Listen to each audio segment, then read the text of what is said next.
સિયાબાગ કુંભારવાડામાં gas લીકેજનો બનાવ બનતા fire બ્રિગેડે કાર્યવાહી હાથ ધરી હતી।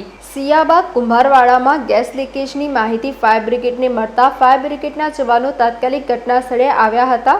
સિયાબાગ કુંભારવાડામાં પહેલા માળના ઘરમાં ગેસ લીકેજને કારણે બ્લાસ્ટ થયો હતો, જેમાં 3 જણા ઈજાગ્રસ્ત થયા હતા। એક મહિલા અને તેમનો દીકરી ઈજાગ્રસ્ત થયા હતા। ઈજાગ્રસ્તોને તાત્કાલિક સારવાર અર્થે હોસ્પિટલ ખસેડ્યા હતા। ગેસ લીકેજ અંગેની માહિતી ગેસ વિભાગને કરતા ગેસ વિભાગની ટીમ પણ ઘટના સ્થળે આવી પહોંચી હતી।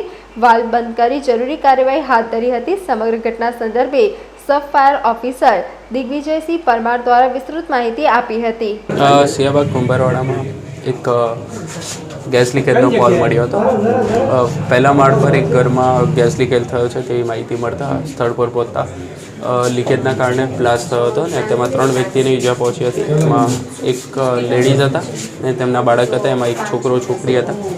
તાત્કાલિક હોસ્પિટલ ખસેડવામાં આવ્યા ને ગેસ ડિપાર્ટમેન્ટને પણ બોલાવવામાં આવ્યું। માહિતી એકત્ર કરવામાં આવી કે શેના કારણે લીકેજ થયેલું છે, એટલે તે માહિતી લઈને તેના બાદ ગેસ ડિપાર્ટમેન્ટે કાર્યવાહી કરતાં હમણાં ગેસનો વાલ્વ બંધ કરવામાં આવ્યો છે અને લીકેજની જાણકારી લેવામાં આવી। સમાચારોના સતત અપડેટ મેળવવા માટે લોકમત ન્યૂઝને YouTube ઉપર સબસ્ક્રાઇબ કરો, બેલ આઇકોન દબાવો અને અમારી સાથે જોડાયેલ રહો ફેસબુક, ઇન્સ્ટાગ્રામ અને ટ્વિટર ઉપર।